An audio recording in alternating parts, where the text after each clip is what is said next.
Welcome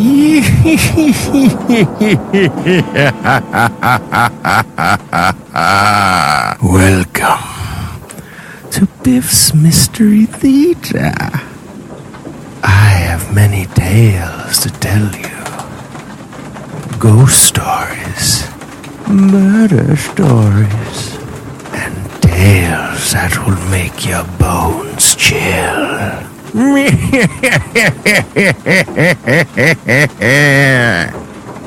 Join me, won't you? For Theater of the Mind, where you always have the best seat in the house.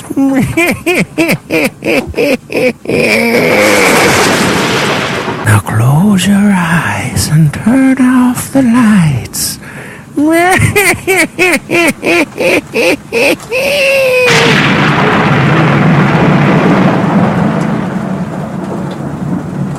And now, with the long wait and with the performance of Burt Lancaster, Autolite hopes once again to keep you in suspense.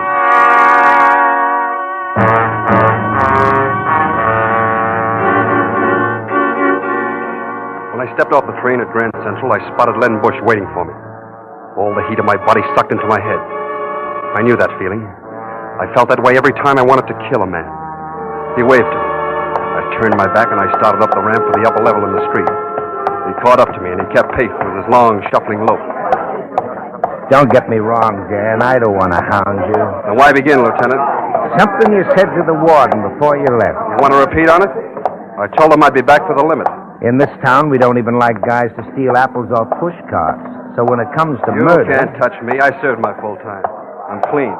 We just got to sit back and wait for it to happen. Your brother died 2 years ago. Everybody's cooled off. Why don't you let it lay? I don't cool so easy. If Richie could come back, he'd say, forget it. Don't tell me what my brother would say. All right, I won't. I don't know why I butt into other people's affairs anyway. It's not my job to worry about things before they happen. You'll be the first to know, Lieutenant. You're a jerk if you put your neck in a noose to rub out a dame like Lois Williams. So long, Dan. I waited until he was swallowed in the crowd. Then I went across and down Park until I made the Coronet Hotel on 40th Street. Dan Verrill? Oh, yes. Mr. Thompson reserved a room for you. 423. The elevator was an old cage that pulled itself upward, like an old man with asthma climbing stairs. I caught the reflection of my face in the panel mirror of the cage. 3 years housekeeping with the state hadn't left a mark. A little paler, maybe. Serene was the word for me. That's the way the reporter put it. The serene countenance of an alabaster saint, showing no trace of the killer rampant under the shell. Only I hadn't killed anyone. Yet. I got out of the elevator and I found 423. Inside, I made for the bathroom. I felt under the washstand. The gun was there. Shorty Thompson had it taped neatly in place, just like he'd promised. I pried it loose. I heard someone at the door. I yanked it open. Lois Williams came in. Not exactly came in. She sort of slithered in along the wall and hung there like a busted balloon. The little rat was as beautiful as ever. The scared look in her eyes made them brighter, greener. She was wearing one of those curved gowns that she used to design for herself and was pointed up neat and tidy. She stared at the gun in my hand in a kind of a glad, hungry way. Or I'd save you the trouble of coming for me. I'd have found you. But thanks anyway. What are you waiting for? I don't know. Go ahead. Kill me. Don't hurry me. Go ahead. You want me dead and I don't want to live. You want to die. That's why you came to me. There's one thing, Dan, about Richie. I didn't think he'd kill himself. You figured he'd enjoy looking at his wife and kids through bars for the next 10 years, huh? I've lost every friend I had because of that. Nobody will speak to me, have anything to do with me. I can't get a job either. No club will hire me. They're all afraid of me. What do you expect? They all knew how I felt about my brother. By the way, how is Tim Grady? I'm going to look him up, too. That's a kick. I ratted on Richie to save Tim, and then he shook me loose. He didn't want anything to do with a squealer, he said. And you still love that dirty... It took him to make you miserable enough to want to die, huh? All right, so now you know. No job, no friends, no Tim. I got nothing to live for. My brother had everything to live for, and you killed himself. That'd save the postmortem till after you do the job. This was the dame who caused my brother's death. But she wasn't scared. She was begging for it. Something was wrong. She came closer to me. She looked up at me with that haunted thing all over her. Desire for an end of life. I thought of her suddenly dead, still looking like that. I couldn't do it. It wasn't right. I put my gun back in my pocket. She saw me do it. Even when I try to get myself killed, I fumble. I'll take care of it myself. Hey, watch it, you crazy little... Come here. Oh, I hate you. I'm allergic to people jumping out of windows, especially out of a room registered in my name. Come here. Why? Why did you stop me? You always were a high-strung dame. Now go on, go home. Go home and sleep it off like it was a jag. I don't have a home. You really don't, huh? I got nothing. I told you, I got nothing. No. No, it's no fun this way. Oh, well. Wait a minute. I'll take you to a room in the hotel. Here, have a drink. You'll feel better. Thanks. Lois. Lois, I'd like to help you. You help me? Why? To tell you the truth, I don't know. But I know what Richie meant to me. I was with him when he died. I heard the way he called your name. Dan, listen to me. Before you became a singer, you were a dress designer. Oh, what does that prove? Well, it proves your troubles are over if you want them to be. The only way my troubles will be over is for you to use that gun. There's a way that doesn't hurt so much. The nerve doc says there's nothing like starting your own business or cracking a safe to get your mind off trouble. What do you know about psychiatry? Nothing. But I know plenty about cracking safes. And I understand business is almost the same thing. Go into business. I haven't got a dime. I'll supply the coin. We'll be partners. Yeah? And what? The dress business. Dressed it. The boys would laugh you out of town. Nobody laughs at Dan Verrill. Oh, come on. What do you say? Partners? I haven't designed this dress for years. Oh, it'll come back to you. Once you're in business, you're sure to make a lot of new friends. Get a new slant on life. I'll tell you what I'll do. I'll talk to the old gang into giving you a break again. If things are going smooth, you'll be happy again. You think so? I looked at her a minute. And then I put across the clincher. Lois, I'll bet even Tim Grady comes back. I was always baffled by the effect a guy could have on a dame. I watched hope push some of the unhappiness off her face. Mentioned the guy, and the dame's heart changes places with her brain. She hesitated a second. I'll give it a try. Good. Now, do you think you can make it past bridges and open manholes, or do you need protection? I'm all right now. After all, we're partners.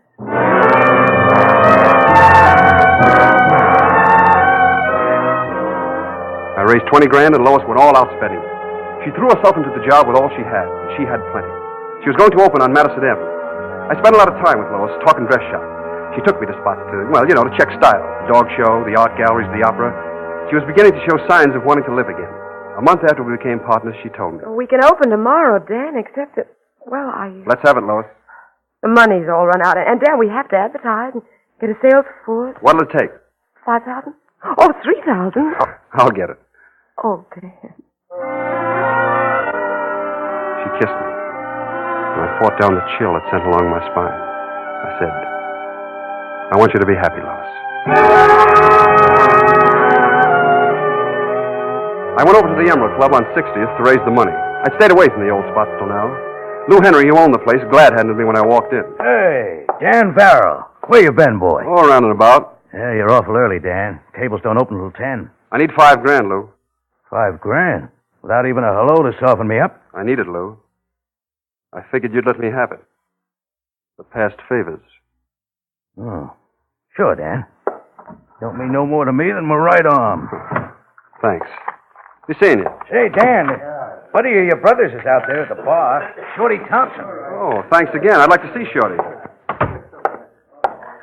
Another one, bartender. Hello, Shorty. Huh? Oh, you, huh? Hey, you're in business, Dan. Something real imaginative, huh? Yeah, legitimate, too. Ladies' gowns. Ain't that a riot? Shorty was drunk. I don't like to talk to drunks. I was going to leave when I saw who the guy was on the other side of Shorty. It was Lieutenant Len Bush. Shorty turned his back on me and spoke to him. This guy is Richie Verrill's brother, as though you didn't know. A few years ago, the joke was on you, Lieutenant. You put Dan away for sticking up a jewelry store. You didn't really believe Dan Verrill would pull anything as crude as that. It was Richie who done it. But Big Brother here took the rap. Shut up, Shorty. Used to be sort of a gag with the boys. If Richie got shot, Danny Boy would do the bleeding for him. Everybody knew that Richie was 1 in a million. Everybody knew that Danny Boy would die for the kid. Yeah, I'm going to let you in on the secret, Bush. Danny Boy's partner is the dame who killed Richie Varro. You're drunk, Shorty. Get away from me, you rat. I turned back to the bar and I kept my temper in my pocket. If Shorty kept talking like that, it wouldn't be healthy for him, and I didn't want to do anything to him. He was Richie's best friend. 2 more of Richie's friends walked in while I was downing my drink. Gus Manning and Tommy Algo. I put my glass down and I started to leave. Just a minute, then. What's on your mind? The way I get the news, you and Lois are teamed up. Yeah? That's all I want to know. You think... Hey, hold it, Gus, hold it. Maybe Dan's got it scrambled. Lieutenant, Lois Williams is a dame who pinned the rap on Richie, ain't she? Any newspaper morgue will give you the answer. Look, I know she testified against him. And you know she lied about your brother to save Tim Grady. I know! Well? All right. Lieutenant, the boys and I want to have a little talk. Okay, Dan, it's your funeral. We all watched Len put on his hat and walk out. I put my back up against the bar so none of them could get behind me. Well, what are we waiting for? Hey,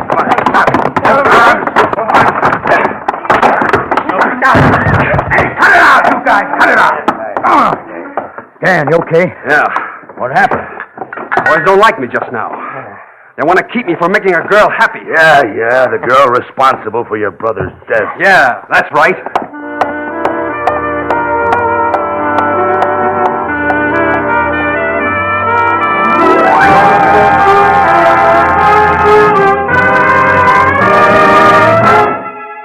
Autolite is bringing you Mr. Burt Lancaster in The Long Wait, tonight's production in radio's outstanding theater of thrills, Suspense.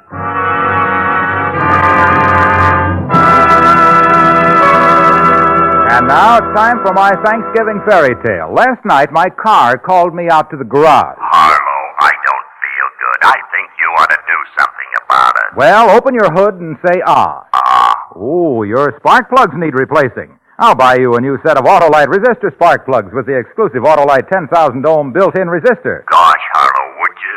That's better than turkey on Thanksgiving. Just think how I'll run. Yes, you'll start faster in cold temperatures with Autolite resistor spark plugs. Give smoother idling and better performance on leaner gas mixtures, which means you'll even save me gas. And the neighbors will be thankful because they know Autolite resistor spark plugs reduce spark plug interference with radio and television reception. I know all that, so why wait? Well, I hustled up a set of Autolite resistor spark plugs, and those Autolite bullseye headlights lit up with joy. You're a good boss, Harlow. Now, the moral is, if you want your car to thank you for helping it run better, see your Autolite spark plug dealer and have him replace old worn-out narrow gap spark plugs with a set of the sensational new wide gap Autolite resistor spark plugs. Remember, you're always right with Autolite. And now, Autolite brings back to our Hollywood soundstage our star Burt Lancaster with Betty Lou Gerson in The Long Wait, a tale well calculated to keep you in suspense. I sent the $5,000 to Lois so that she could open the doors while I went after business. And I knew where to get it. Nobody spends dough on a dame like a hood when he's loaded. On Thursday, the Third National Bank was held up. Friday morning, I knocked on a door on 8th Avenue. Who is it? Me, Dan Varro. Busy now, Dan. Some other time? Hello, Tony.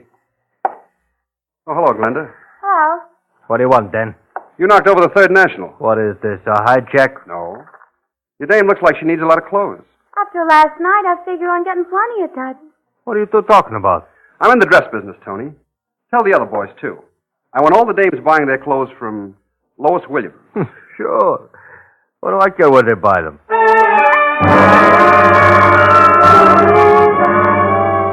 The next day, I ran into Numbers Johnson. He ran the policy racket on the east side. I don't have a dame, Dan. You know that. Yeah, I know. It's about time you gave your wife a break. If I buy her clothes now, she'll expect me to every time I hit. That's the idea.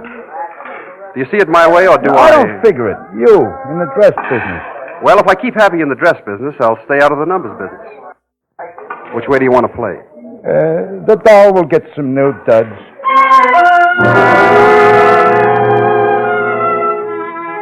Once the ball started rolling, it became a mountain. Lois knew all the angles on female frills. Her clientele was strictly 10th Avenue, but she turned them out on Long Island, and they loved it. One dame tells another, and in no time at all, the shop was jammed with customers. It was a crime the way the dames spent the dough the hoods go to make so much trouble to collect. Lois glowed like a firefly. She was a complete businesswoman. She loved being surrounded with dolls who bounced in and out with business of the shop, business that must have Madame's attention. I asked her during a lull, "You happy, Lois?" Yes, Dad. Almost completely. I do miss the old gang, though. Come in. Pardon me, Miss Williams. There's a Mrs. Verrill outside. She wants to see Mr. Verrill. Mrs. Oh. Richie's wife, June. She was supposed to be in the mountains with the kid. That's why I sent her money. I didn't want her to know about this. She was waiting for me on the street. She had a roll of bills in her hand, and she threw it at my feet. The roll bounced against the storefront. I saw the rubber band snap off it and the bills unwrap like a sigh of relief. You think I'd take your money now? Now? Well, what do you mean? You and Lois. Okay, so it's tainted money, but you got a kid, you need it. You thought a lot of Richie, didn't you? As much as you did. Oh, no, much more. When Richie had pneumonia, I remember how hard you took it. During the crisis, you wouldn't eat or drink or talk. I remember thinking, if Richie dies, Dan will die, too. Take the money for the kid. You loved Richie. And now you're sponsoring that woman with his blood. June, wait! I'll kill you both!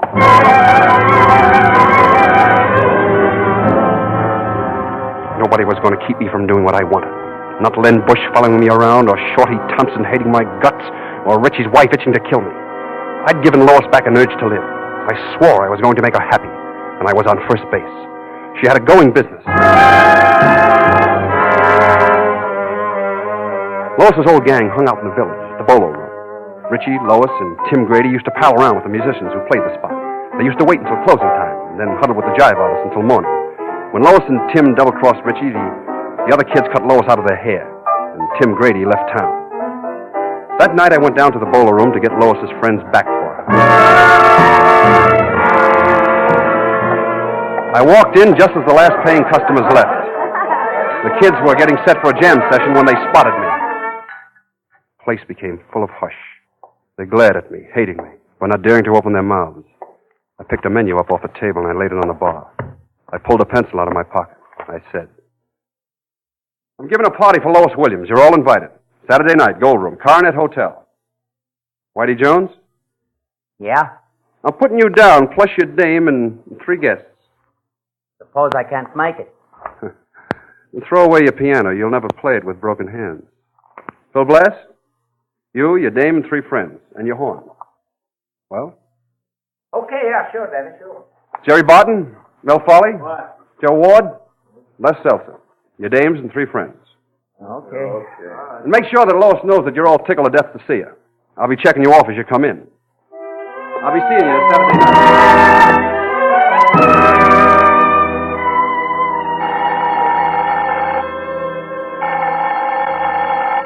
It was Friday, the day before the party. Hello? Hello, Dan. Yeah? This is Lou Henry down at the Emerald Club. Yeah.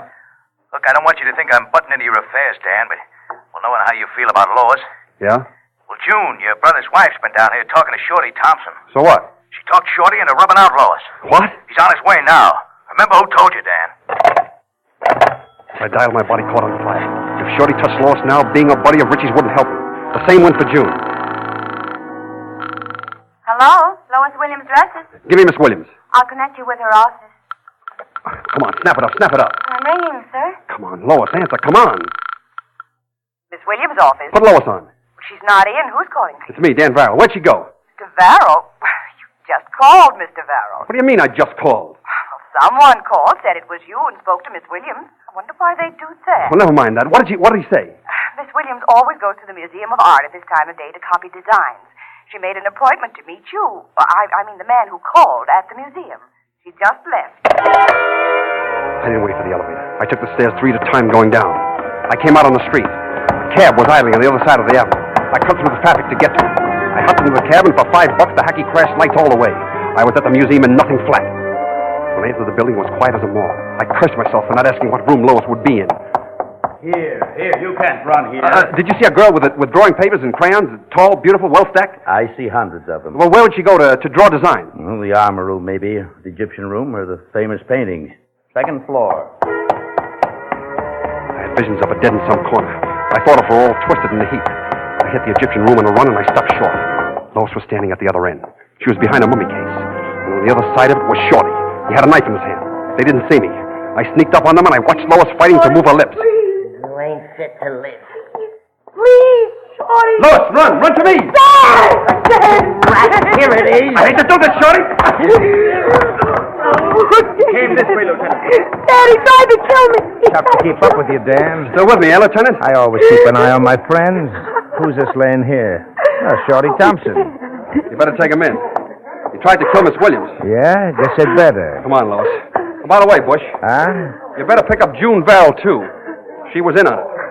In case you don't know who she is, she's my sister-in-law.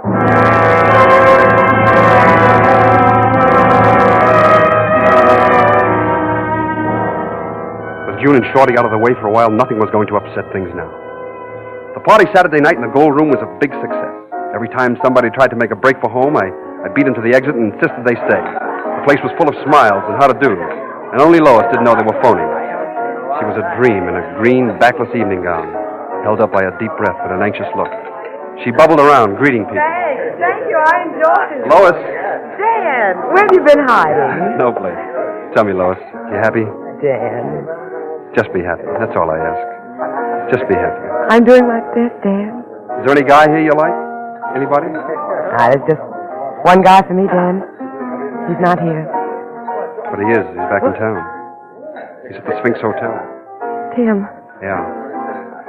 Lois, I think I'll drop over and see him now. Dan, you're not going to do anything? Don't worry, Lois. I'm going to fix everything.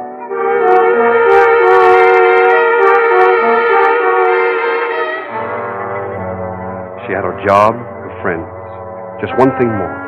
Just Tim Grady to make the picture complete. The Sphinx Hotel was over on 6th Avenue. I walked. I wanted time to cool off. I wanted to do things right. Yes? Mr. Grady's room? 1 moment, please.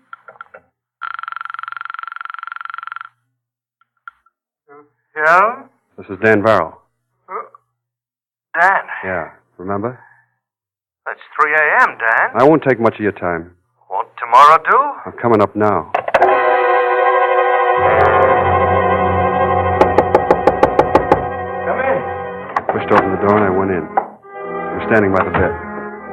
He was wearing a monogrammed black robe over some flashy yellow pajamas. He glad-handed me. Come in, Dan. Come on in. Have a cigarette? I took one and I watched him going through hard times trying to light it for me. I let him sweat for a while, and then pulled out my lighter, lit my cigarette, and shoved the lighter under his face so I could light his. He couldn't stand still. He moved around the room like a cat on hot coals. He was a big, good-looking chick, broad shoulders with all the trimmings, curly hair, dimple on his chin. I just got back, out on the coast. That's the place to be, Dan.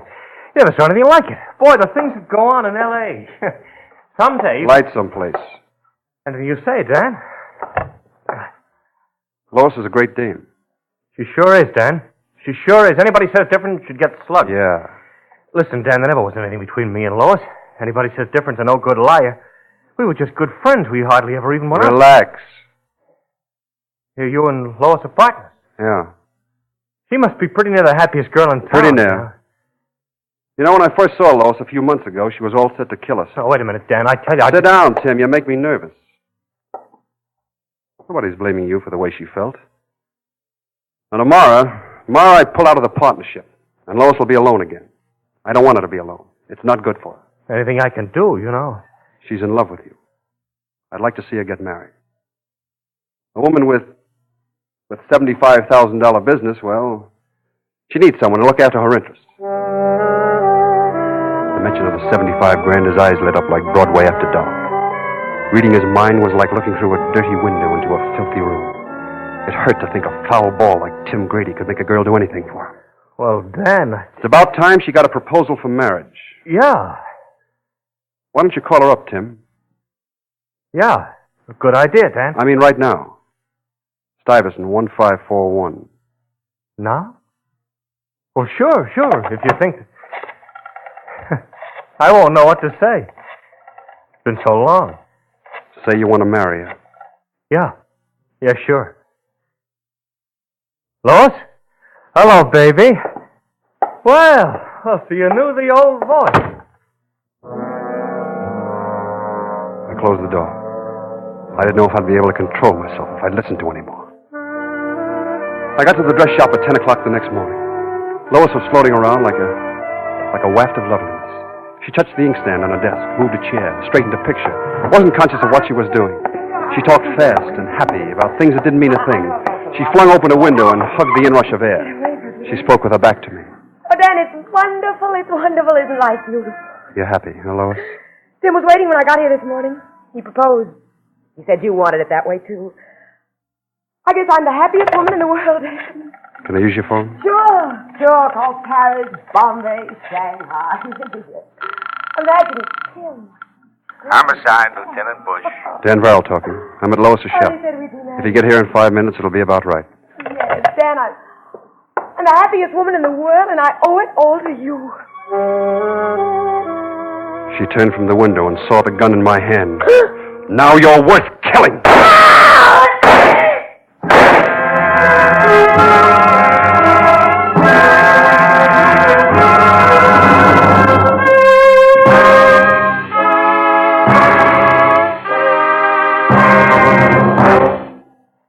Suspense, presented by Autolite. Tonight's star, Burt Lancaster, with Betty Lou Gerson. Oh, boy, am I happy. Thanks again, Harlow. That's my car talking, folks. I ran great today, didn't I? With those new Autolite resistor spark plugs. Like a charm. Friends, if you want your car to run better, switch to wide gap Autolite resistor spark plugs. The spark plugs that get you off to fast starts in cold temperatures. Made by Autolite, they're one of more than 400 products for cars, trucks, planes, and boats produced in 28 Autolite plants coast to coast. These include complete electrical systems used as original equipment on many makes of America's finest cars. Spark plugs, batteries, generators, coils, distributors, starting motors, bullseye sealed beam headlight units. All engineered to fit together perfectly, work together perfectly, because they're a perfect team. Don't accept electrical parts supposed to be as good. Ask for and get Autolite original factory parts at your neighborhood service station, car dealer, garage, or repair shop. Remember, you're always right with Autolite.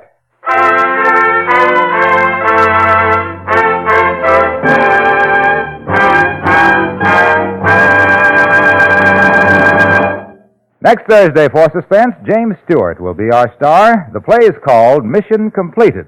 And it is, as we say, a tale well calculated to keep you in suspense.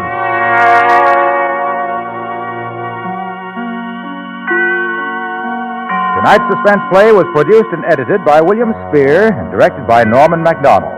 Music for Suspense is composed by Lucian Moraweck and conducted by Lud Gluskin. The Long Wait is an original play by Fred Freeberger. Burt Lancaster is the star of The Hawk and the Arrow, a Norma F.R. production soon to be released by Warner Brothers. In the coming weeks, you will hear such stars as Mickey Rooney, Lana Turner, and Eddie Cantor. Don't forget, next Thursday, same time, Autolite will present Suspense, starring James Stewart. Meanwhile, see the very informative story about suspense in the current issue of Quick magazine.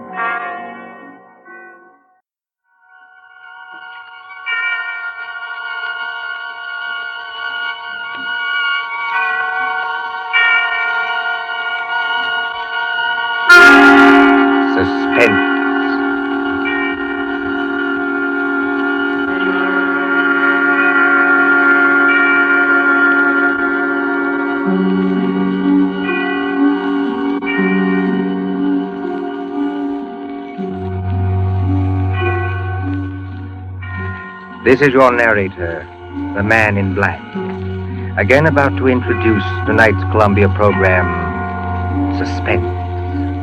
The story is The Pit and the Pendulum by Edgar Allan Poe, the adaptation by John Dixon Carr. Our guest is the distinguished American actor, Mr. Henry Hull, who plays the part of a prisoner of the Spanish Inquisition. If you've been with us on these Tuesday nights, you will know that suspense is compounded of mystery, suspicion, and dangerous adventure, to hold you in a precarious situation and withhold the solution until the last possible moment. And so it is with The Pit and the Pendulum and Mr. Hull's performance. We again hope to keep you in suspense. And now, the pit and the pendulum.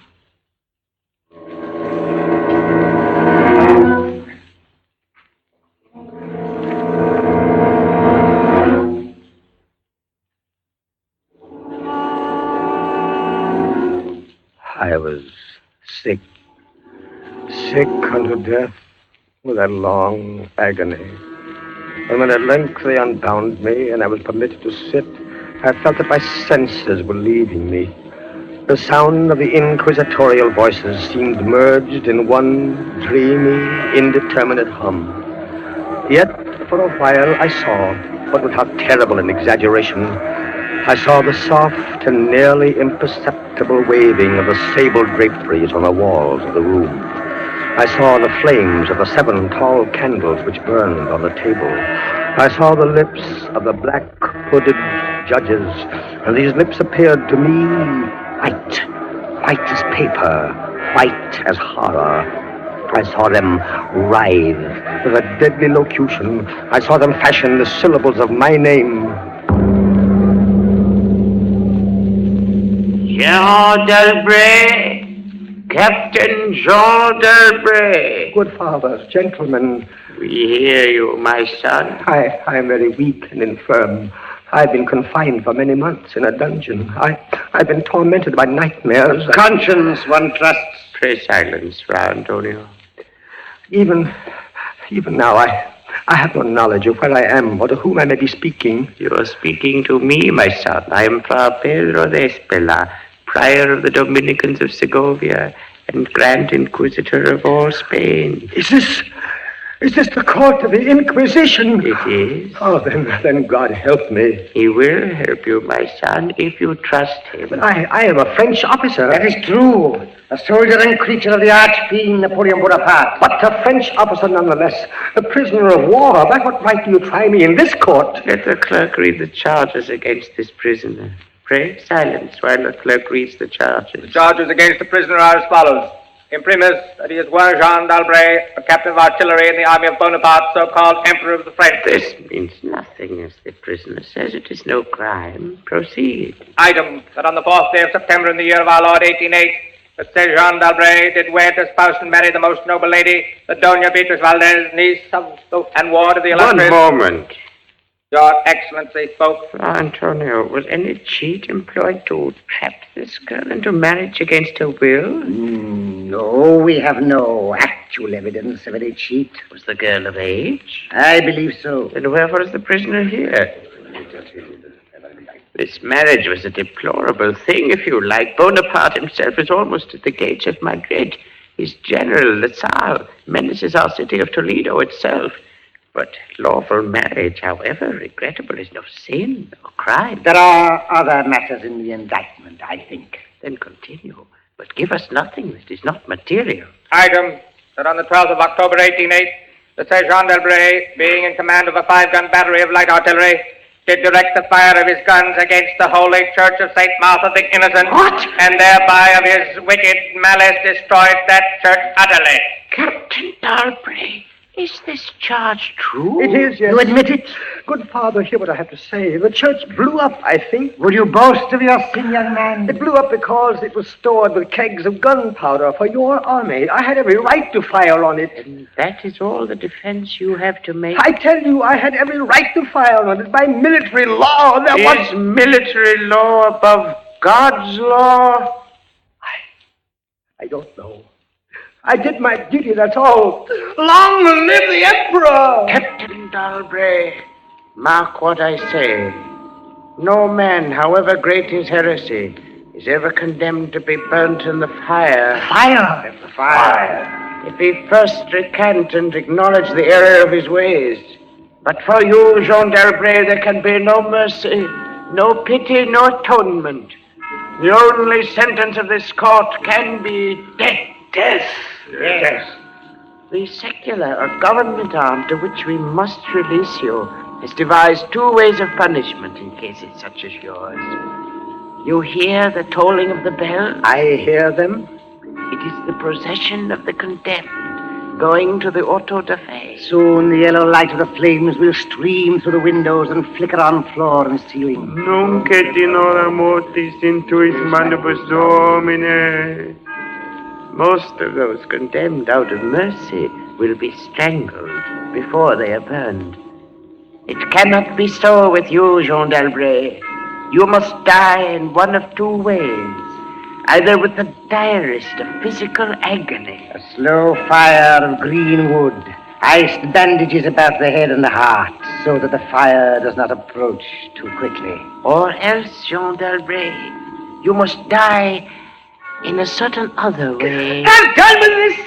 Pass your sentence and let me go! The law does not permit me to tell you now what this other way is.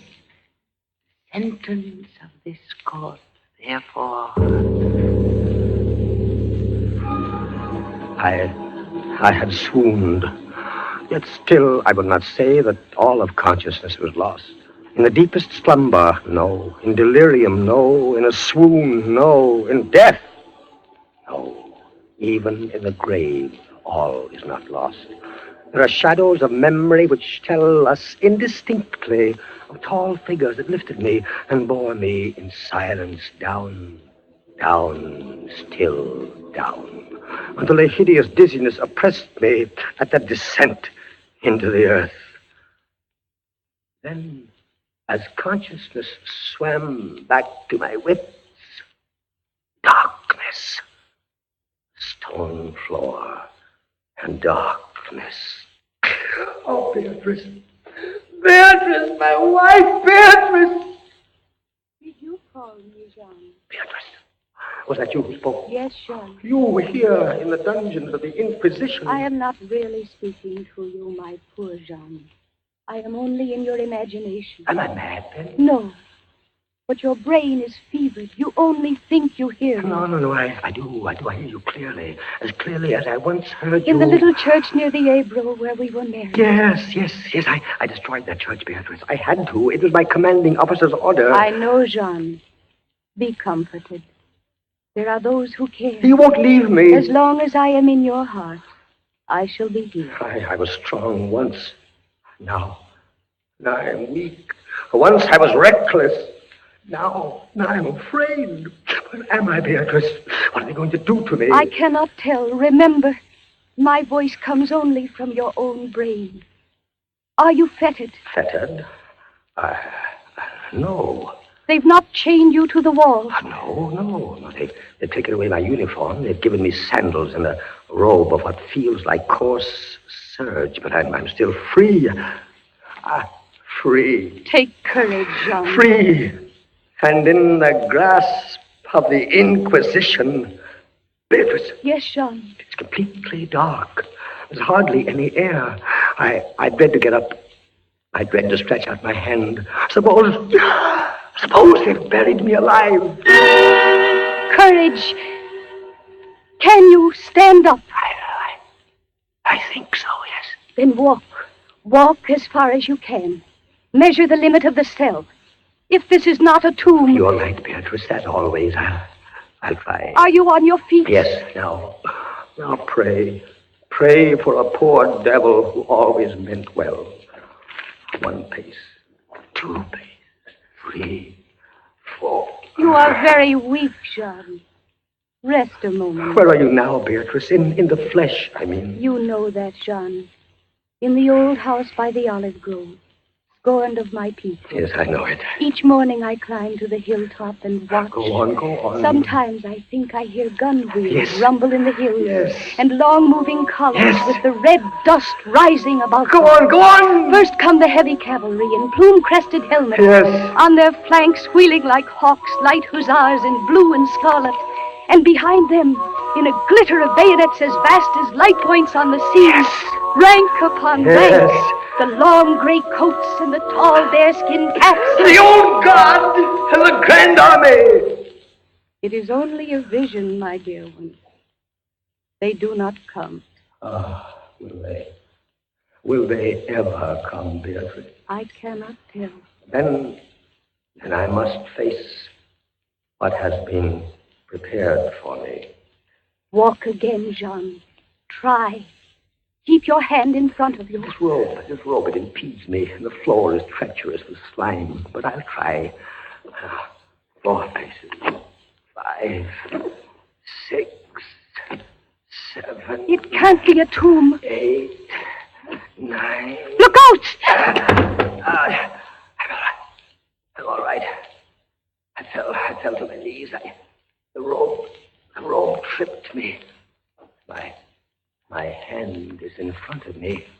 It's lower than my face, but I feel nothing. Nothing, John. It's a pit. A circular pit. And I fell on the very edge of it. Oh. They would have made you walk into it. Yes. Oh, there's a loose fragment of rock just inside the edge. Now, if I can dislodge it like this.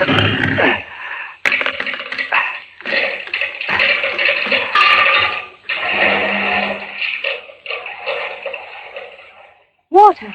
There's something down there. Rats, it may be. Rats, yes, but something else. I heard it move. So did I. What is in the pit, Jean? I don't know. But you're saved. Saved, Beatrice.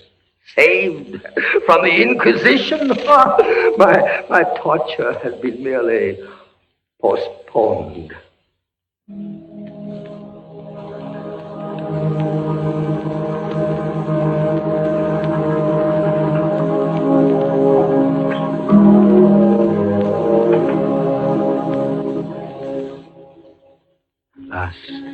A deep sleep fell upon me. Sleep like that of death. How long it lasted, I know not. But when I opened my eyes once again, I could see. Yes, see. My prison was large and lofty. Its walls formed of massive iron plates, bolted or joined together. A wild, sulphurous luster, I could not trace its origin, lit up the dungeon, and the circular pit, and the crudely daubed skeleton figures painted in evil colors on the iron walls. Skeleton figures, demon figures, gargoyle figures. Their colors a little blurred, as from the effects of the damp. It must approach you slowly and force itself into your mind. It must stalk you like a tiger. It must bring you face to face, at last, with the King of Terror. When I regained consciousness, I lay on my back and at full length on a low framework of wood. To this framework, I was securely bound by a long fastening resembling a surgical bandage. Bound? But why? Why? The bandage passed round and round my body, leaving at liberty only my head and my left arm. With much exertion, I could supply myself with food from an earthen dish on the floor beside me. It was meat, highly seasoned, but there was no water. Beatrice! Beatrice, where are you? Here, Jean, as always. Your voice sounds stronger. Does it, Jean? And I can see you now. I can see you as clearly as I saw you months ago. How I wish it were true. Your bonnet and the parasol you carried in summer, and the high-waisted blue dress. You are weaker, my dear, and more fevered. Have I been asleep? Yes, Jean. They must have been here while I slept. They bound me. Why? Stop those voices! Stop them! Mine too, Jean. I am not here either, you know. Don't drive me away. Beatrice, look. Where? At the ceiling of this room, 30, 40 feet up. What do you see? I see painted on the ceiling a figure of Father Time. Anything else? But Father Time carries no sign. No. He carries instead what looks like a gigantic pendulum from an ancient clock. About one thing, I swear I'm in my right senses. I saw that pendulum move. A painting cannot move. Yet I swear the pendulum did move. It swung a little back and forth, just like a real pendulum. Try not to trouble your brain. That pendulum is real! Beatrice, take care. Take care of what? You're not looking at the pendulum now. Take care of the rats from the pit.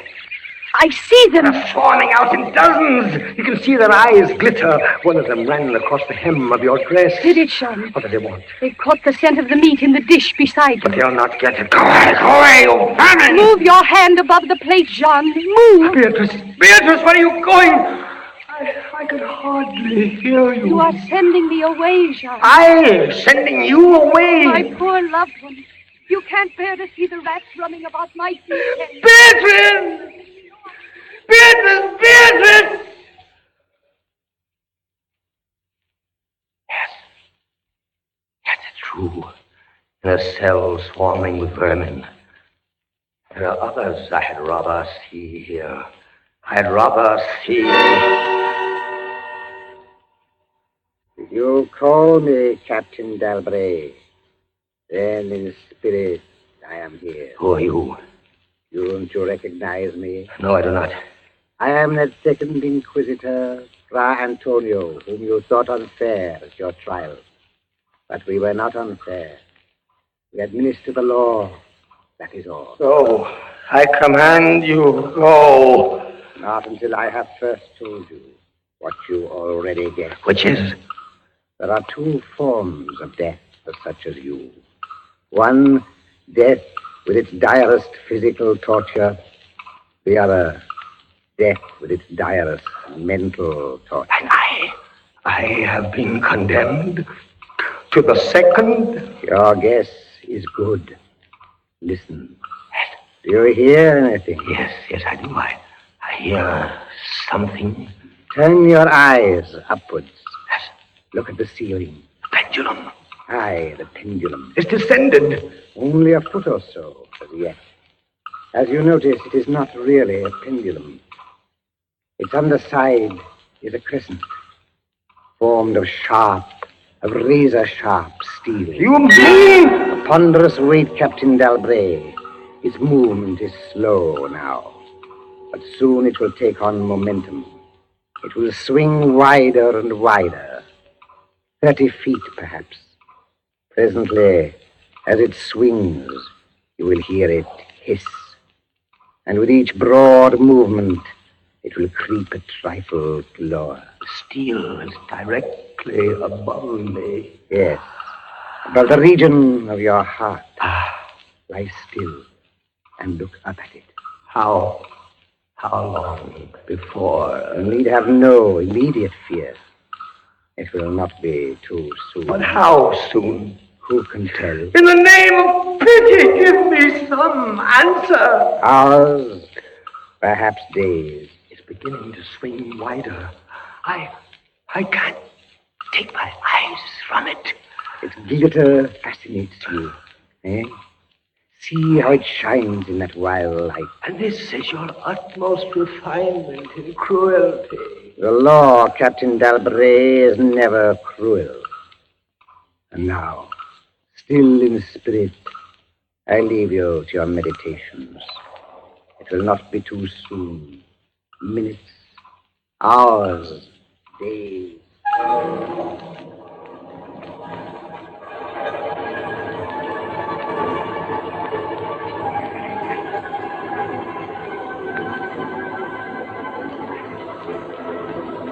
Down, steadily down it crept. Days passed. It might have been many days before it swept so closely as to fan me with its morbid breath. Minutes, hours, days. The odor of the sharp steel forced itself into my nostrils. To the right, to the left, far and wide. The shriek of a damned spirit. To my heart, with the stealthy pace of a tiger. Down, certainly, relentlessly down. I prayed. I wearied heaven with my prayer for its more speedy descent. I grew frantically mad and struggled to force myself up against that swinging, glittering death. Of no avail. Down, still unceasingly, still inevitably down the sharp steel flashed past within 3 inches of my chest. Beatrice! John? Beatrice! Beatrice, where are you? I heard you calling, John. I am here.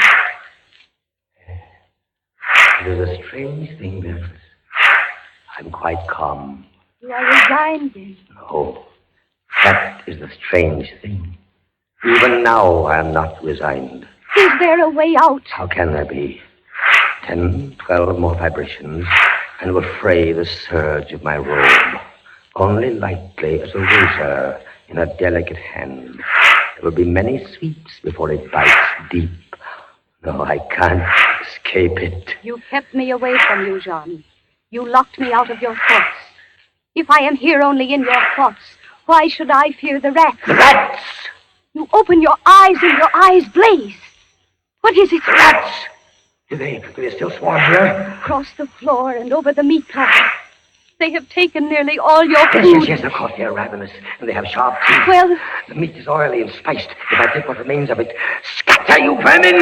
And rub that meat from the bandages that hold me here. Try it, John, try. It may be too late, if I leave my body a fraction of an inch up. Try it, I tell you, try. Ah, but look, they scatter as soon as I do try. But they are watching you. I can see their eyes glitter. They're creeping back. Can I stand the rats crawling across me? Can the flesh barely... One of them has leaped on the wooden framework. Another follows. They're gnawing at the bandage. 7, 8 more sweeps of the pendulum. The bandage, give way. A little Lie still, Jean, lie still. 10, 12, a dozen rats now. Is death, I wonder, worse than this disgust? A dozen sharp knives could do no better. The bandage is loosened to ribbons. Now, if you move sideways, carefully, and drop to the floor. Ah, Beatrice, I can't move. My arms and my legs are numb. There is no power. The steel has frayed your robe. A minute more will be too late. Try. Then with all the strength that is in me, and all the hate that I bear my enemies... Free! A second time! Free! Jean. The pendulum stops. They are drawing it back up through the roof. Each move I make is watched. You never doubted. Yet with all they could do to you, they have failed twice. They will not fail. No more dallying with the king of terrors. What else can they do? I can't say. See how the rats gnaw in silence at that bandage. To what food, I wonder? But you escaped the pit. I escaped it once. Listen. What do you hear? A groaning. It's a grinding as of metal. It was only the cogwheels of the pendulum. I think not, Beatrice. Why not? It seemed to come from behind those iron-plated walls. It seems to shake the dungeon as a mill wheel might shake it. Stand up, my poor Jean. Get up off your knees. I can't, Beatrice. I can't endure anymore. The paintings on the walls of this dungeon. The skeletons and imps and devils. They seem different. They are different. The colors sharpen and grow bright. The demon's eyes glare. The skeleton hands outstretch. Don't you catch even yet the odor of heated iron? Heated iron? Beatrice, my darling, I have been much humbled. But I won't have you see me in tears. I order you to go. John, in the name of heaven. Beatrice. You're sending me away. Yes, John. In the name of heaven. Go.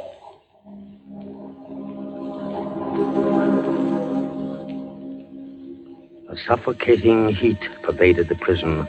A deeper glow settled in the painted eyes that glared at me. I could draw no breath of air into my lungs. Against the loom of that fiery destruction, the thought of the pit and its coolness come like a soothing balm. I staggered to the edge of the pit. I looked into it. The enkindled walls and roof lighted it to its depths. Yet for one wild moment, even then, I refused to believe the horror of what I saw beneath me. Does the pit please you, Captain Dalbray? Does the pit, merciful God, anything but that? And how shall you avoid it? Look. This dungeon has changed its shape. That is true. The walls are closing in. It was formerly a square And now it is flattening. Slowly toward the center to force me into the pit. Of course. Well, it'll force you along with me. Again, apparently you must be told, Captain Dalbray, that you are speaking only to your own sick fancy. I am not here at all. Farewell. And now closer and closer through the red burning walls, forcing me into the pit with a swiftness that left me no time for thought. I shrank back, but the closing walls pressed me relentlessly onward. At length, for my seared and writhing body, there was no longer an inch of foothold. I screamed once. I tottered on the edge of the pit.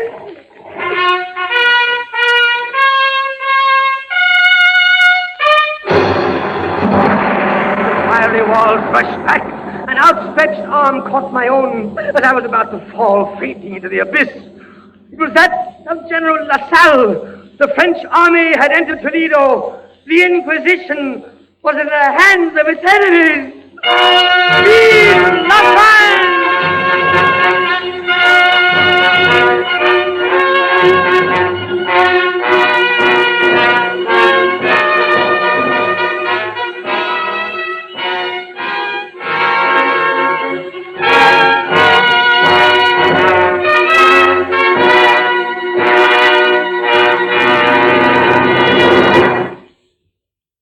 And so closes Poe's celebrated story, The Pit and the Pendulum, starring Henry Hull. We invite you to another adventure of suspense next Tuesday at the same hour. Until then, this is the Man in Black saying good night. William Spear, the producer, John Dietz, the director, Bernard Herrmann, the composer-conductor, and John Dixon Carr, the author, are collaborators on Suspense.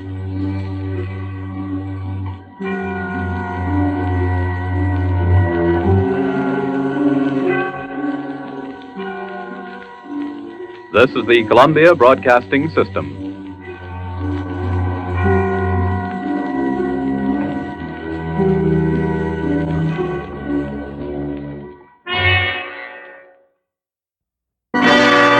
Now, a tale well calculated to keep you in suspense.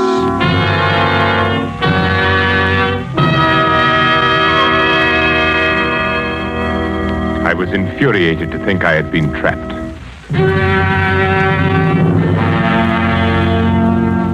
The thought that someone had discovered my intentions maddened me to the breaking point.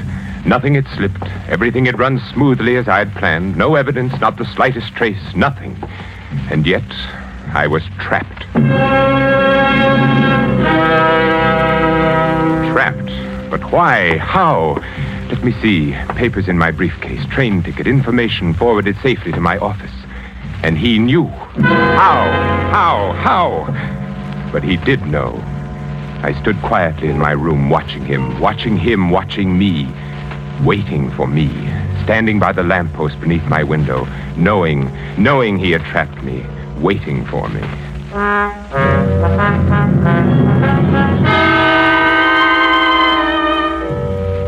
I recognized him almost immediately. Captain von Hind. Once before I had seen him briefly in Herr Miller's office. I had been working on some corrections. Herr Miller was escorting him through the plant on an inspection tour. They stopped for a moment outside my office. I glanced up as Herr Miller gestured my way through the partially open door. Aha, Herr Hauptmann. Das ist unser neuer Architekt. So, ist Ihr neuer Architekt. Well, here it was. They were talking about me. My heart stopped. He was explaining how I had been recommended by the Führer himself, my qualification. They continued on their tour. Herr Miller explained later when I went to his office. Aha, Umberstein, there you are. Herr Miller, you sent for me? Yes, Umberstein. This morning, when Captain von Hind and myself passed by your office, I knew it was you. You knew it was me? Yeah. Captain von Hind is head of Gestapo intelligence in this area. He was conducting a routine inspection this morning, and it was he who suggested that Well, since your recommendations were by the Führer himself... Yes? Your work here has been excellent. I knew you were the man when I passed by today. My work? Huh? Oh, no, of course, not that. Why, you have become one of our best men. Oh, thank you, Herr Müller. No, this is it. Yes, Herr Müller. Through various posts, we are releasing more prints on munitions areas in this country and other countries. You are to be in complete charge of their release from the war. I understand, Herr Müller. As a citizen of the Reich, I am greatly honored that I have been given such an opportunity. An opportunity to show your loyalty. An honor. I will give you the combinations. You will see that no other person enters the war. Of course, Herr Müller. One moment, Umberstein. Yes? I think I should tell you that a few months ago in one of the neighboring plants, the Gestapo apprehended a spy. And what did they learn from him? Well, many things. He was reluctant to speak at first, but it's difficult to hold out indefinitely. Well, he finally gave them enough information to locate other agents who had filtered in. It was well he was detected then. Oh, yes. So, Herr Umberstein, I must warn you to take all the necessary steps against the possibility of espionage. We cannot be too careful. I shall be careful. In you, Umberstein, is exempt the Third Reich.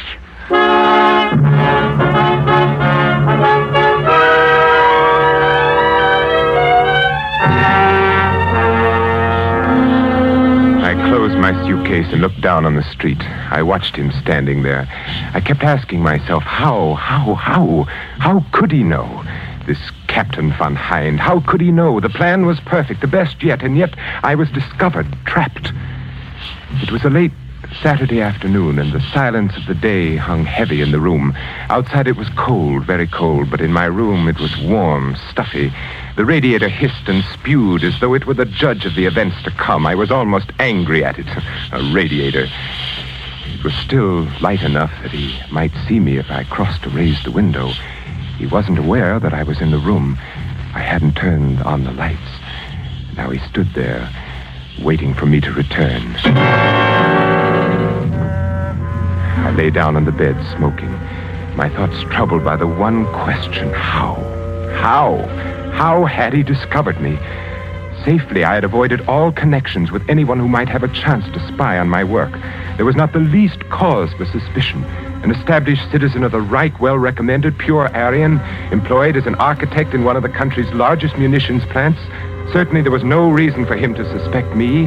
The Gestapo, this Captain von Hind, waiting to take me. Fräulein Keller. Absurd. Oh, of course not. Not she. But could you ever trust a woman? Fräulein Keller. Did I give her any reason at all?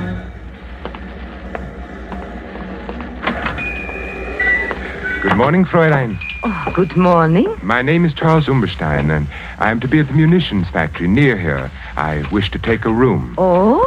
One facing the outer street, Fräulein, if you can accommodate me. Oh, I think so. We have one. It is on the second floor. Overlooks the street corner. Oh, fine. I'm glad. It looks comfortable here. Small and comfortable. Oh, yes. You will like it, I'm sure. I am the owner and manager here. Fräulein. Sign here, please.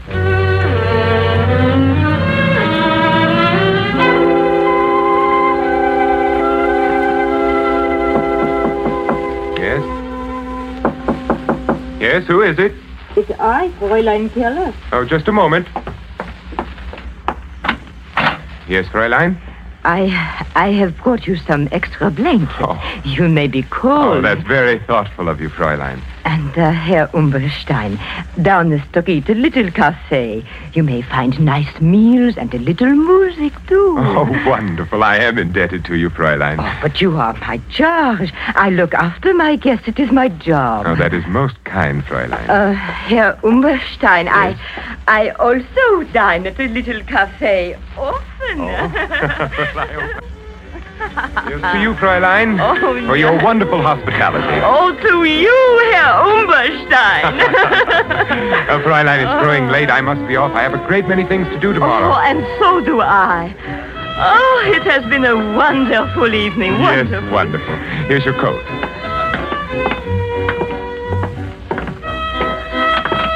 It's growing colder now, isn't it? Yes, the winter will be here soon. Too soon. Yes, but I won't be. You won't be? Oh, nothing, Fräulein, nothing. You will be here long. Certainly, Fräulein. Certainly, I was just wishing. Wishing? For what? No, I had done it. I'd started to thinking perhaps she could... For what? Nothing, Fräulein, nothing important. Only the hopes of every man. They become so near sometimes. They're almost reality. So? What else could I do? I had to lead her thoughts away somehow. She took the lead. You mean a woman? Yes. Yes, Fräulein. You. Oh, but we have known each other for such a short time. Only 2 weeks. That's true, but I've been aware of you for a longer time, though I've just met you. Oh, Herr Umberstein, Charles. Oh, Charles?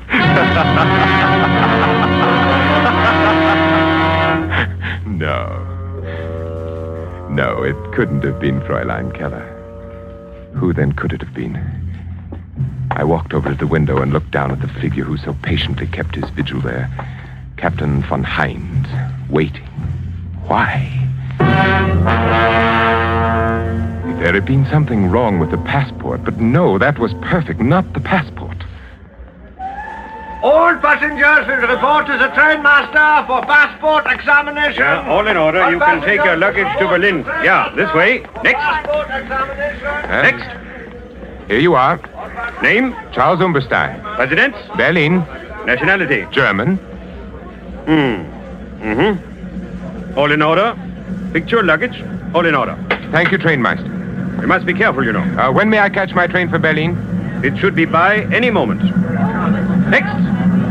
As I stood there in the shadows waiting for my train, I examined my passport again, as I had done 100 times before. No one would have any reason to doubt anything so genuine as that. All passengers for Berlin! All passengers for Berlin!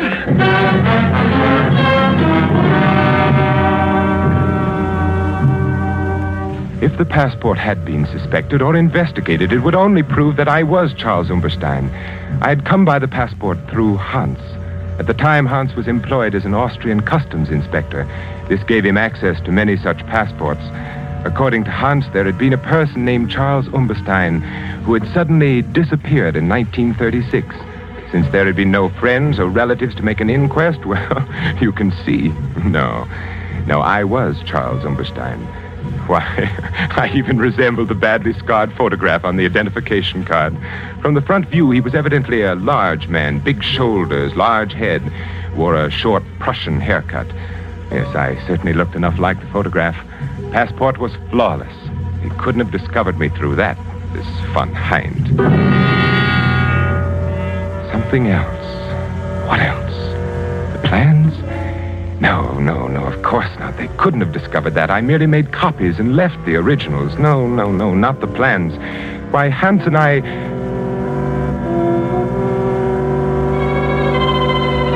Hans. Oh, no, not Hans. Never. That night in 1930, he was our man in Austria, but strange things happen even to the most loyal. All set, Charles. Then I will not see you again, Hans. Until I arrive, eh? I will be attached to an army ordnance division in the city. You will receive additional information on the first day of each month. From you? Yes. There's a hotel not far from the factory. Here is the address. Fräulein Keller runs this hotel. Now, on the second floor in one corner sits a mahogany table. Yes. On it are a set of silver candlesticks. 4 of them. Beneath the candlestick nearest the right, you may find your information on the first day of each month. It will be written in code? Naturally. Be very careful when you pick it up. I see. And make no effort to contact me in any other way. And can I leave anything I might learn in the same place? Is it safe? Yes. Now, Remember, sooner or later, we are bound to be introduced, you and I. My duties with the Ordnance Division will, of course... Near and yet so far kind of thing, eh? Yeah, very far. Once inside the city, I'm Oberleutnant Hans Neumann of Army Ordnance, understand? And I am Herr Charles Umberstein, architect. Right. Well, time grows short. I must go. Everything checked. Your passport? Perfect. I even resemble the photograph. Look, Hans, don't you think so? Yes, not bad. Very considerate of Umberstein to have looked this way. Tickets? Right here, through to Berlin. I report to Franz Miller in the munitions factory, produce my credentials. He's been expecting me. I haggle a little about the salary, then I accept. At first opportunity, become acquainted with MB plans. And I will see that you are highly recommended from a reliable source. Just as a matter of curiosity, Hans, who will recommend me? Oh, you needn't worry, Herr Umberstein. It'll be good, I assure you. Then goodbye, Hans. Oberleutnant Neumann, if you please. Oberleutnant Hans Neumann. Well, then, my Herr Charles Umberstein, auf Wiedersehen. Wiedersehen. Heil Hitler. Heil Hitler.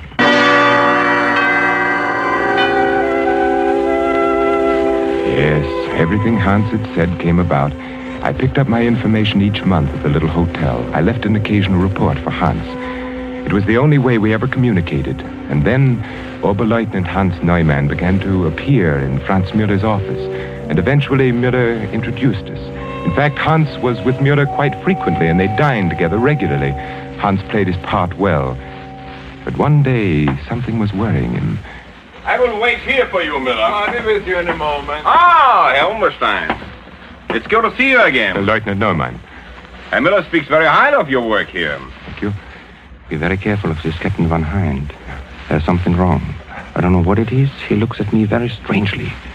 And there is something I recognize about the man. The eyes are... You've met Umberstein. Yes. We were just chatting a moment. I've seen Von Hind somewhere before. Be very careful. And don't come with us in case they ask you. Well, you all ready? Why, yes, of course. Umberstein, would you care to join us at luncheon? No, thank you. I have some work to do. Always working, eh? Yes. Well, then, let's go, Hans, yeah? Yeah, certainly. Oh, by the way, will Captain Von Hind be joining us today? Oh, Von Hind sends his regrets. Something is delayed. Oh, that's too bad. Von Hind, a remarkable man. No one like him in the service. No one like him. Goodbye, Lieutenant. Von Hind.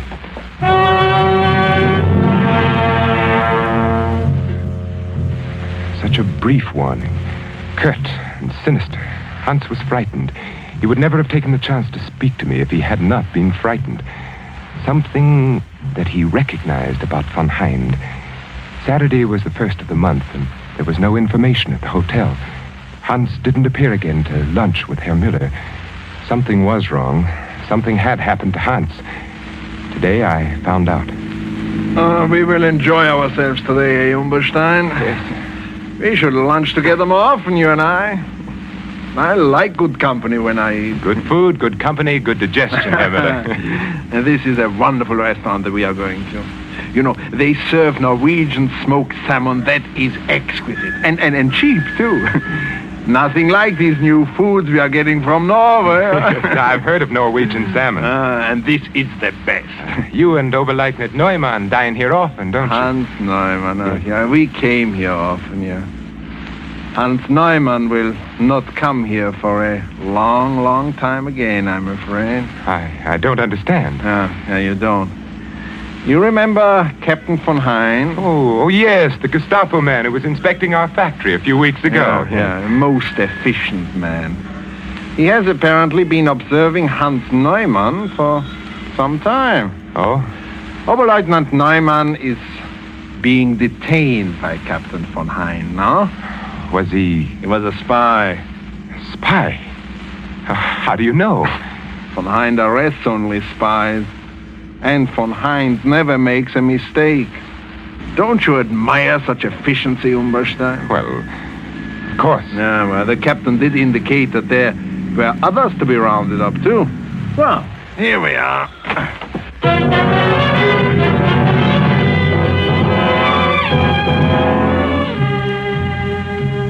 Captain Von Hind. I looked at him out of the window again. I could see his breath now. It was growing very cold. He was well dressed in a neatly tailored overcoat and dark hat. It was too dark to tell the exact color. The only thing I was sure of were the hands and the gloves on the hands. Heavy, thick, powerfully mounted prongs encased in a gray, tightly fitting material. Style, lines running across the back. I noticed when he lifted them to light a cigarette. What beautiful weapons. Carefully, I retraced each step over again in my mind. I couldn't find the flaw that made me a marked man. The absurdly easy way I had gone through Mueller's office carrying an innocent-looking bundle of blueprints, then to the vault, the superstition of copies. No one could suspect what I had done. No one had any reason to. Why then was I trapped? Of course he was after me, waiting down there. I wondered why he didn't come up and wait in my room. Surely he didn't know I was in the room. Perhaps he had searched my room one day while I was out. But what could he find? Nothing, absolutely nothing. A passport proving I was Charles Umberstein. A monogrammed suitcase bearing the initials C.U. A few letters and old papers. Nothing at all. The passport, perfect. Only one other way. Only one other way could he possibly know. For an instant, the possible answer flashed through my brain. For a full 5 minutes, I watched him very discerningly. Could it be? Could it possibly be? Turning from the window, I groped about in the darkness of my room, searching for the automatic I had concealed in the slit compartment of my traveling bag. When I found it, I tested the chamber. It was loaded. I jammed it in my coat pocket, and putting on my hat, I stood there by the window, watching him. He seemed very ominous, very assured, waiting for me. He must have been getting anxious with his long vigil. I watched him signal to an accomplice across the street. Walking back and forth under the streetlight, I noticed something familiar. Very familiar. A bolt from off the bed, tied to a piece of cord attached to the light switch. Near the radiator pipe, room enough to pass it through, the weighted end dragging the string to the lobby below. I picked up my suitcase and stepped out of the door. The hall was dark and quiet. I walked down the stairs. The lobby was empty, deserted. At the bottom of the stairs, I placed the suitcase by the door, and I crossed to the desk. Hastily, I jammed a few bills in an envelope and addressed it to Fräulein Keller. Now, as I picked up my suitcase, I could see him very plainly on the corner. He was only a few feet from the entrance. The cord with its weighted end had fallen just short of the door. I stood there quietly. He looked up at my room. I pulled the cord. He was startled when the light went on upstairs, searching the window for a view of the occupant. I walked to the door. As I opened it, he looked at me, looked my way, gazed at me, point blank, seemed surprised. Then, assuring himself, he took a step toward me. Herr Umberstein! Herr Umberstein! Oh, you are... You are Charles Umberstein? Why, yes, Charles Umberstein, who entered Germany in 1936 from Austria? Here's my passport. Your passport, yes. I have always wanted to meet you, Charles Umberstein. I have always wanted to meet you face to face. You know who I am? Why, yes, you are.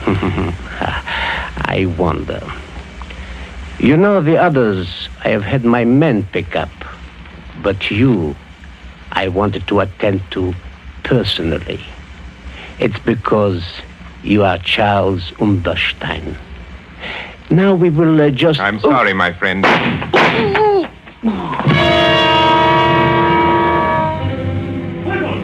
sat down hard on the curb, looked up at me, mumbled strangely, then fell over with his head in the gutter. His hat fell off, and I saw that his hair was closely cropped. There were other people on the streets. I ran till I was out of breath.